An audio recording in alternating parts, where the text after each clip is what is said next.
the shooting range. In this episode, pages of history, unconventional use for SPAAGs, tactics and strategy, VTOL dogfighting, and metal beasts, air superiority dragon.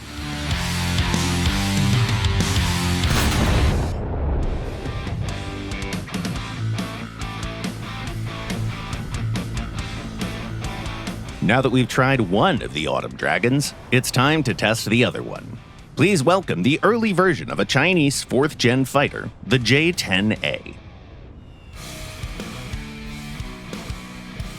The first thing you spot about this aircraft is its unusual design. It has a canard configuration and combines smooth fuselage lines with pretty sharp shapes of the air intake, wing, and lift surfaces. The mass of this aircraft is comparable to other single-engine fighters, between 9 and 19 tons depending on fuel and ammunition load. The power plant of the J-10 is quite impressive. It's a turbojet engine with a total afterburning thrust of 12,000 kilogram forces. Such a fiery beast provides the machine with one of the best thrust-to-weight ratios in the game, which naturally leads to an excellent climb rate and acceleration dynamics. If you also consider the lightweight canard airframe, it's a sure contender for the best close-quarters fighter among top aircraft. Even the American F-16s, the Swedish Gripens, and the French Mirages will have to be careful around this new character. Now, there's no doubt that flight performance is important, but an air superiority fighter is only as good as its weaponry. The J-10 can carry up to 8 air-to-air missiles, while most of its competition have to make do with only 6. For medium range, it brings the active radar homing PL-12. It can't boast any advantages compared to its counterparts, but it does the job just fine.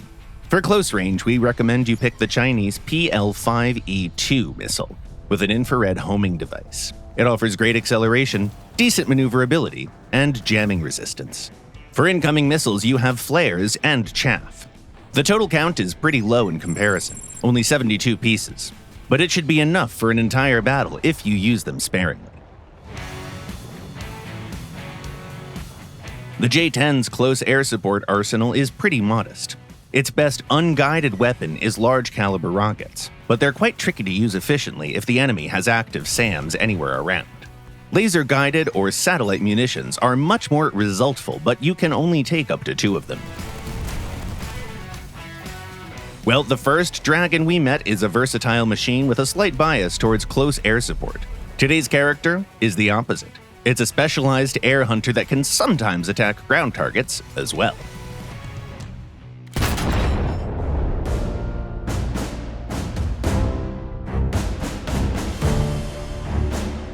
Anti-aircraft autocannons are effective against more than just aircraft. Both engineers and anti-air gunners have always known that.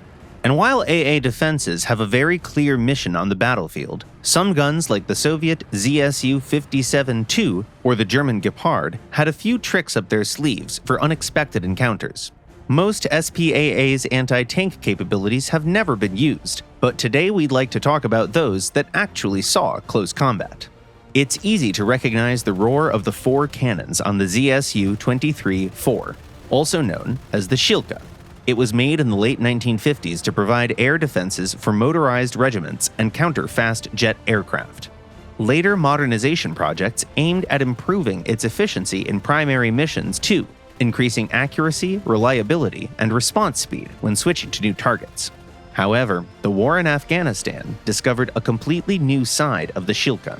At first, the Soviet army used the gun exclusively for its primary mission, defending airfields against incoming hostile aircraft. Only the opponent had no aircraft whatsoever, so the guns had to sit idle for most of the time. Meanwhile, the Soviets were fighting in a completely unfamiliar environment. The local terrain was rocky and mountainous. The infantry's main vehicle was the BMP-1, armed with the 73mm Grom gun. It was basically useless against enemy troops in the mountains, since it had a low rate of fire and poor elevation angles. Tank guns weren't much better either, but developing new vehicles would take years.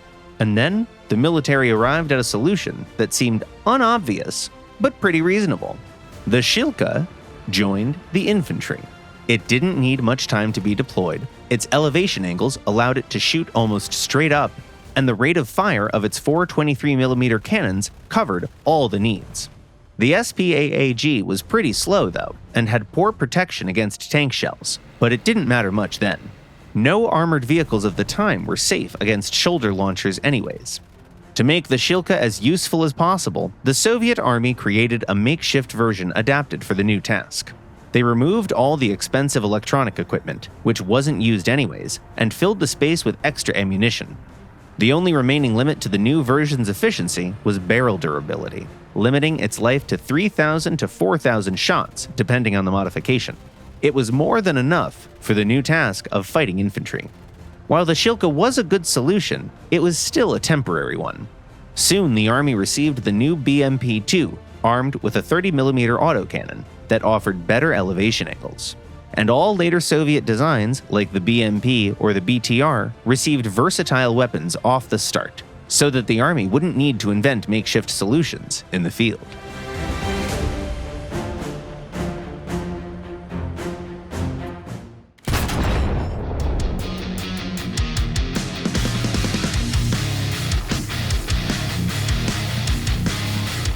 Vertical takeoff and landing aircraft were originally designed to work on short runways, but thrust vectoring might give an experienced pilot extra advantages in other situations as well. For instance, you can use it in close combat.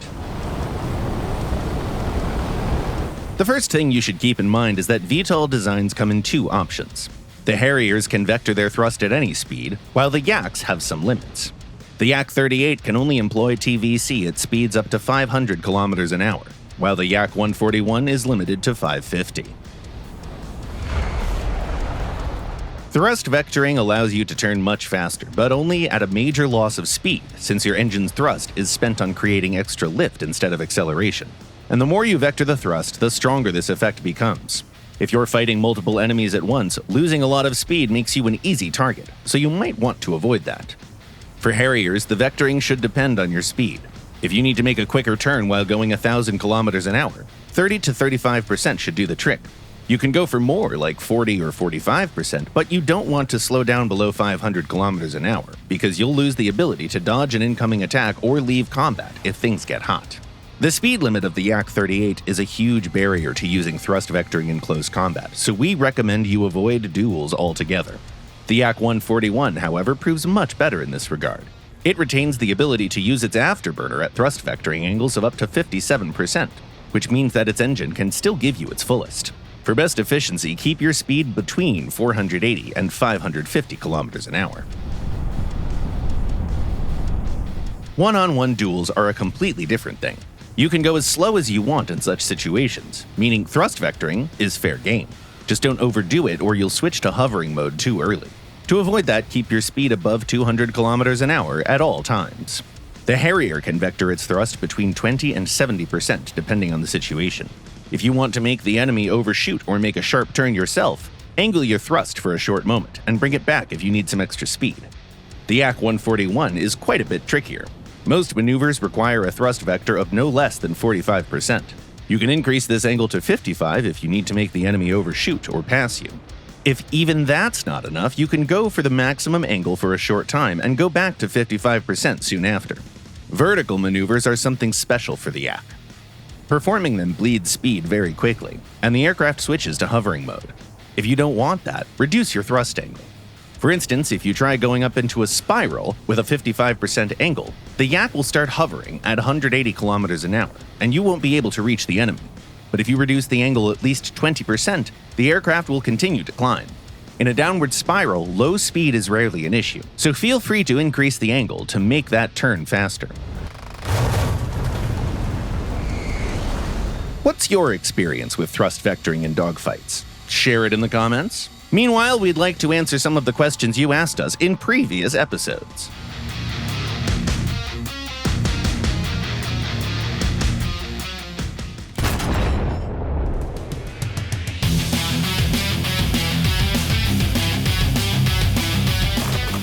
The first question was sent by a player called PTOGyro07. How to play early Japanese MBTs like Type 61, ST Line, and others? Hi there! Actually, we made a video about all Japanese MBTs only recently. It's called Samurai Armor, Japanese MBTs. Itai Gamish asks, what's the best loadout for the F-16 Barak II? Hi, Itai. In air combat, we recommend using the AIM-120 and Derby missiles for long range and AIM-9Ms for close combat.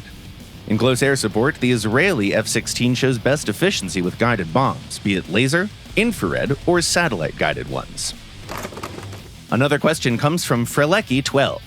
Are the wet ammo storages modeled in the Sherman's W? Hello! Yes, this kind of storage is modeled in our game. It reduces the detonation chance for ammo. Omar Al-Hamza writes, bring the mouse back into the tech tree. Hi, Omar. We don't plan to bring the mouse into the tech tree at the moment, but we'd like to add that it becomes available for research to all players every year.